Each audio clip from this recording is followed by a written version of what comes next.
Hey, Chicago Fire fans, this is Nick with the Feed the Fire podcast, where we discuss all things Chicago Fire FC. We are recapping their latest match against DC United, a disappointing, to say the least, 0-0 draw at home on April Fool's Day. First of all, we want to thank our sponsor, Skira Icelandic Spring Water, for supporting the show. And in this episode, we're going to look at a few of the themes that occurred throughout the game, like how the offense is faltering again, how the defense barely kept it together, and how the coaching did really nothing at all during this DC match. We're going to hear from our featured guest, John Donovan, on his takes, all things Chicago Fire versus DC, and then we'll wrap the show looking at some of the statistics of the match and see if they kind of match up to the eye test, and if there's anything we can learn by looking at that. Make sure that you follow along on Spotify or wherever you get your podcasts, and we're also on YouTube if you'd like to listen to the videos there. Minor programming note, according to our data and analytics from Spotify, we actually have some listeners in the UK, Belgium, and Germany. So if you're overseas listening, thank you so much. Please reach out. Let me know what you like, what brought you to the show, what keeps you interested in the Chicago Fire and MLS.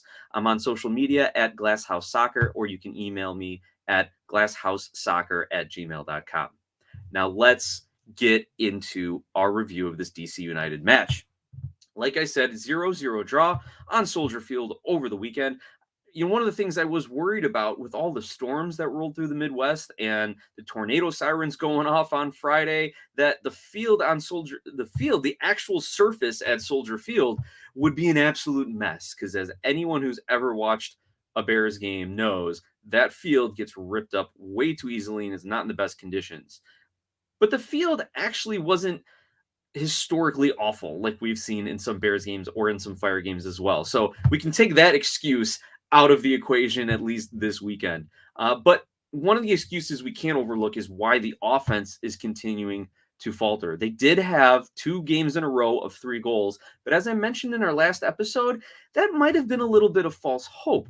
One of them was a PK from Chihos. The Miami game was as much of poor Miami defending as it was any good Fire offense.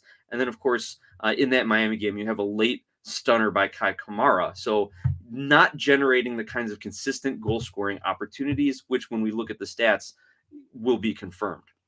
But let's take a look at the offense here. So Brian Gutierrez has been playing really, really well the last 2 games, made the bench on the MLS Team of the Week last week, but could not follow it up with another stellar performance. He played well enough to create some chances, and we did see Chris Mueller getting into some dangerous areas, creating some opportunities from himself and his teammates. But again, it came down to relying on Kai Kamara off the bench to provide a little bit of something to try and steal the points late. The problem also is when the defense plays well, the offense doesn't, and vice versa. And we'll address that in a little bit as well. Looking at the offense, Haile Selassie out on the wing was kind of invisible during this game. Really didn't do too much. You could see the Fire were trying to focus their attack on the opposite side of the field, and Selassie just was not getting into dangerous areas, not making those far post runs, not calling for the ball. I think he may still be easing into the team a little bit, but when you're starting as a winger, get out there, mix it up, get involved in the game. Heck, go out and just crush an opposing DC player with a tackle just to get something, get in the game a little bit. Heck, maybe will draw DC's attention away from Mueller and Gutierrez, because as we've seen in the last couple games and in this one, whenever Gutierrez got the ball, he was at least double-teamed, if not triple-teamed, and when he was driving towards the opponent's 18, you saw sometimes 4 defenders on him over these last couple weeks. So opposing teams know Gutierrez is the guy for Chicago, at least when Shaqiri's out of the lineup. We'll see how defenses adjust to having both of them on the pitch, assuming Ezra actually puts them both on the pitch. We've heard a lot of people calling for Gutierrez to remain that center mid attacking focus with Shaqiri on the wing, maybe feeding some balls and working a little give and go with Gutierrez as well. We'll see what Ezra does. Also, we're looking at part of the reason the offense faltered in the second half. The coaching staff didn't make any changes, and we're going to talk about some of Ezra's comments, but essentially, who are they going to put in? We really saw the Fire's lack of depth on display, with Shaqiri out injured, Torres out injured. Fabian Herber's having to start for Federico Navarro. Herber's is best used as an attacking option off the bench late in the game. And then you see your only two strikers at this point are Shabilko and Kamara. So yeah, you're going to put Kamara in for Shabilko, but with no other changes, how's he going to get the ball? So there is a complete lack of depth and lack of offensive options that the Fire have. And this is going to fall on Heights, who's had the last few years to try and figure it out. Also, it seems like the Fire are only generating goals or good goal scoring opportunities when the entire squad is playing at their best. So when Gutierrez and Mueller have just average to okay, above average games a little bit, you need Shabilko to step up. You need Kai to step up. You need the rest of those attacking players to really pick their game up. Selassie needs to start taking defenders one-on-one. You need to see Suket or Dean pushing forward, making some overlaps into the corners, into those channels. None of that was going on. So you had an average Brian Gutierrez and Chris Mueller, though Mueller, I'll give him probably one of the higher grades in this match because he did try to generate some offense, got a couple shots off, got into some dangerous spots, but no one else was even playing at an average MLS level, and that's why you have 0 goals. Now let's look at the defense, how they barely kept it together. Now defense has been this team's strength since Ezra Hendrickson took over as the club's manager. You brought in Rafa Chihos, you developed Omsberg and Tehran, you had Miguel Navarro, who was at least reliable-ish. He was in a position of extreme need in the left back position there. But now you bring in Aceves, you bring in Jonathan Dean, you have Suket, and you're trying to generate some offense with your wing backs, but then they're just not covering. They're not getting back in time. Now, before we get a little bit more into the Fire defense, let's take a look at DC's offense here, because Taxi Fountas, their Greek striker, was inches on a couple shots from making this a 2 or 3 goal lead for DC United. On one, he got right inside the 18, kind of got tangled up with Benteke. The ball got a little caught up under his feet. He wasn't able to get power on a shot, and Brady was able to make the save. On another one, that amazing save that Brady made, and I got to retract one of my tweets because I said, yeah, the right post was the player of the match for deflecting Fountas' shot. Brady actually got a fingertip on it to push it just into the post and keep it out of the goal. But on that one, again, if Fountas is maybe an inch above or below Brady's tip of his middle finger or just outside of it, that's 1-0 DC United. And in typical Fire fashion, as we've seen them concede goals each of the last 2 games, you have a scrambling defense when the opponent is counterattacking, backpedaling into your own 18. And Fountas is good enough striker, as most strikers in MLS are now, where they're going to tee off from 18, 20, 22 yards out and take their chances, especially on a counterattack. You want a quick strike. They're not trying to hold possession. DC's not trying to get the ball and play, a New York City style of defense or maybe a Galaxy or offense or a Galaxy style of offense where you've got, Ricky Pooch kind of playing the ball, working some passing around, whatever the case is. Then again, Galaxy's offense maybe isn't a good offensive comparison for anybody at this point in the season.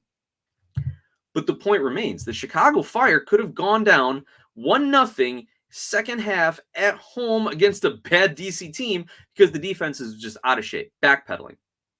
Also, Fountas got fouled multiple times in this game. Fortunately, no yellow cards for the Fire, which set up some dangerous free kicks. So he was a threat the entire game. Thankfully, also Benteke had a subpar game by his standards, and I think by Rooney and DC standards. He only had 1 shot, and that one was from inside the 18, probably right around, I'd say, 10, 12 yards out. And Brady was able to come up with the save on it. That's one Benteke usually puts in the back of the net. So the Fire lucked out again by DC's attackers being off today. But to the defense's credit, it was their first shutout of the season. DC only had about a 0.7 expected goal in this game. And for that, I will say Jonathan Dean did have himself another good game. He did try to get forward when he could, but he seems to understand that his primary role is defense and that he can't get caught out of position and have to make these, half field recovery runs like he did the first couple times he laced up for the Fire. But we are seeing that Ezra Hendrickson is trusting him. The coaching staff is trusting him in the back line and to get forward when he believes it it's a good opportunity to do that. And Ezra's post-game comment said that, that they started Dean and not a Seves because they wanted to, they liked how Dean's play has been the last couple weeks. Now for the third theme, and again, this is an ongoing theme, just as the other two had been all season, coaching. Coaching completely failed in this match, and this is a big one. And first, I want to give kudos to the reporters asking Ezra his post-game questions because they asked the right questions, and Ezra did no favors to himself or his staff and just kept digging a hole with his answers. I mean, when I was a litigating attorney, when I was in court and I was, cross-examining witnesses, I really wish I would have had a witness like Ezra Hendrickson because it would have been so easy to pick him apart. For example, Ezra was asked about how to reconcile the offense and defense, about when the offense has a good game, the defense doesn't, vice versa. Here's his quote. They had a really good game plan, they being DC. They came in and they were just kicking long. That's not how we like to play. We did what we had to keep them off the board, but it's difficult, when it's too many long balls, so many balls over the top to get in the flow of our game where we could be cleaner offensively. So it's part because of how they play. They came with a plan and they stuck to it, made it difficult for us to get on the ball and play the way we want to play. That's Ezra's quote. So if I was opposing counsel here, or if the reporters were able to ask follow-up questions and not and didn't care about burning bridges with the fire, I would have easily said, okay, so I asked you about why your offense and defense aren't in sync, and your answer was that it was because of how DC wanted to play. How does that explain the prior 4 matches? And why are you talking about DC? I want to know about the Chicago Fire here. Also, Ezra went on to say, at the end of the day, we stuck to what we wanted to do, and we just didn't get the goals tonight. Okay, so you're admitting that you weren't prepared for DC's game plan, or you didn't care about DC's game plan and just wanted to do what you wanted to do, and you made no adjustments. You are admitting we stuck to the same game plan for 90 minutes, despite the fact it wasn't working. The Fire created 1 expected goal. We'll talk about the stats later on in the show too, but they had terrible offensive opportunities, and yet they continued to stick with it. Ezra, you made no adjustments, and you admitted that it wasn't working, and you made no adjustments. Here's what he had to say about just that. Well, tonight, especially, it was based on what the game was calling for. And if you look on the bench, we have Casas, we have Olmsberg, we have Alonso, we have Kendall Burks, all defensive players, and we weren't looking to hold on to a lead or anything like that tonight. So there was no need to feature that. Misa Rodriguez was on the bench, the lone attacker we had there. That could have been a possibility. We thought Kai was doing well, and going to a 2-forward line was not something that we kind of wanted to do tonight. And we almost got the victory just keeping it, staying with 1 forward. But it was mainly tactical tonight. No need with so many defenders on the bench. So the reason couple reasons why he didn't make any sort of attacking adjustments. Number 1, because they almost won. That makes no sense. They were almost doing it with Kai, so I didn't have to make the adjustment. No. That Kai Kamara one, where they almost did it, was in stoppage time of the second half. Meaning Kai did not have the kind of opportunities you're talking about during the course of that second half. Additionally, it almost sounds like he's deflecting a little here, blaming the construction of the roster. Well, we only had defensive players available to us. Hey, in the modern era of soccer, everyone plays offense when you have the ball and everyone plays defense when you don't. If you want to sit back and play counterattacking style that I think the Fire have, assuming they have any style at all, then you just need to throw everyone forward. Your guys can run, right? They can get into the box and have a tap in, right? When you've got Gutierrez serving the ball up well, when you've got Mueller who can cross, just send guys forward. At this point, you shouldn't, he said, we weren't trying to come back, but you weren't trying to win either. That's a problem. That's a problem. He also says it was mainly tactical tonight. So you're admitting that the tactics and your best opportunities to score goals and win games failed. Thanks again, Ezra. All right, let's take a look. One other note I had here, what I think is also worse about this quote is that he even considered going to a 2-striker system up top and rejected it. He said, hey, you know what? There's this idea. We could do it. Could change things up a little bit. But you know what? Kai is almost getting it done. So we're going to stick with it. And that's not a knock on Kai Kamara by any means. The guy goes out and hustles and works and creates opportunities and puts defenses on their back heels. But the fact that your coach said we were considering it, but Kai was almost going to do it, so we didn't want to change. Additionally, I think if you want to read between the lines a little bit here, The fact that he didn't want to put Rodriguez on the bench shows his distrust of some of these players that are further down the depth chart. I'm going to have to look up and confirm if Rodriguez is a Fire Academy product, because we have seen that Ezra does not really trust the Fire Academy products like Becerra, who, when a team needed goals last year, you had a guy who was doing it in FC2, but Chicago Fire 2, but did not get many opportunities. And yeah, Mr. Rodriguez is a homegrown. So this just shows Ezra doesn't want to use the guys that Heights is developing, and Heights isn't signing guys for the first team. Anyway, lots of problems there. One other thing I wanted to point out, and thank you to Ahain Jain. Hope I'm pronouncing that correctly. On Twitter, we had a good conversation on Twitter about coaching, and his point was that Ezra and other MLS coaches would be better served getting some European coaching experience before either coming back to MLS or taking over MLS squads. Now, his argument is that because Ezra Hendrickson played in MLS and has coached in MLS and has no other than a short stint for St. Vincent and the Grenadines national team, no other experience, no other soccer experience outside of America, outside of MLS, that his ideas are limited. At least I think that's what Jane was saying. So let me know if that's not it. But I agree. Ezra needs to go out and get some other experiences and try something new. We have seen he's been very inflexible over the last season plus that he's been with the Chicago Fire. However, you can just go to YouTube and watch clips of other teams, right? He can watch any other game on the weekend, or have some assistant or secretary or intern or anybody in the Fire organization go put together a video reel of plays he wants to run, styles, formations, tactics, whatever it is. He can do that. It's not like we don't have the internet. It's not like we don't have film sessions. Also, I think it's a little more, this take that Ahain Jain has is a little, I'm not going to say Euro snobby, but I think it is a little discounting what we have developed here over the last quarter century in America and MLS, because kind of discounts real quickly Siggy Schmidt, Brian Smetzer, Bruce Arena, Bob Bradley, Peter Vermees, and Jim Curtin, guys who have had a lot of success in the MLS, and then guys who have actually gone on to bigger roles. I mean, if you want to talk about Bob Bradley going overseas and Bruce Arena having some success at the national team level, even Bradley having some success at the national team level. And again, you had a guy like Jesse Marsh who came up with the Fire as a player, got into a good Red Bull coaching situation, and was able to go do it overseas as well. So I can't agree 100% with Ahain Jain's take, but I do think that Ezra Hendrickson needs to get out of his own little box and maybe try something new, try something different. One other note, when will the Fire put together a complete game when the offense, defense, and coaching staff all work together?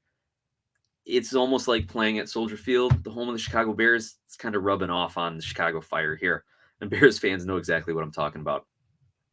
All right, next up, we have our featured guest segment. John Donovan is going to let you know all of his thoughts and his analysis on the Chicago Fire draw to DC United. And John Donovan is brought to you by Skira Icelandic Spring Water. Icelandic for clear, Skira water comes from a spring in a government-protected nature preserve in Iceland with a naturally low mineral content. This isn't your average water. Clearly, pun intended, it's one of the best. So on the podcast side, you're going to hear from John Donovan, and on the YouTube side, we're going to take a short pause. Well, thank you, John. I really appreciate the analysis. I like it. I like the comparison between Chicago Fire and DC United as kind of organizations, as franchises, and where they're at right now.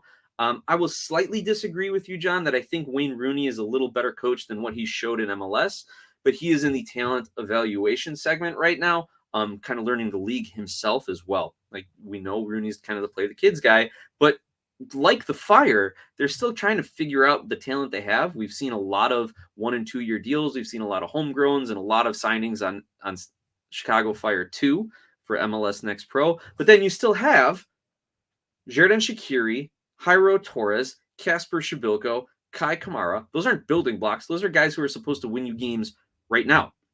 Similarly, on DC's side, when you have Taxi Fountas and Christian Benteke, those are guys who you're supposed to win games with now, unless Benteke, they're bringing in maybe to be a cultural change or just to be a holdover until they can develop the next striker that they want to use. And maybe they thought getting Fountas, having him excel in MLS would be a good investment piece and they could sell him off.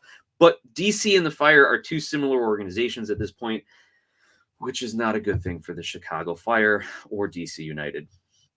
All right, let's take a look at some of the stats now and see if in watching the game it kind of reflects what the stats show. Now, the Chicago Fire surprisingly had 58% possession, and these stats are from MLSsoccer.com.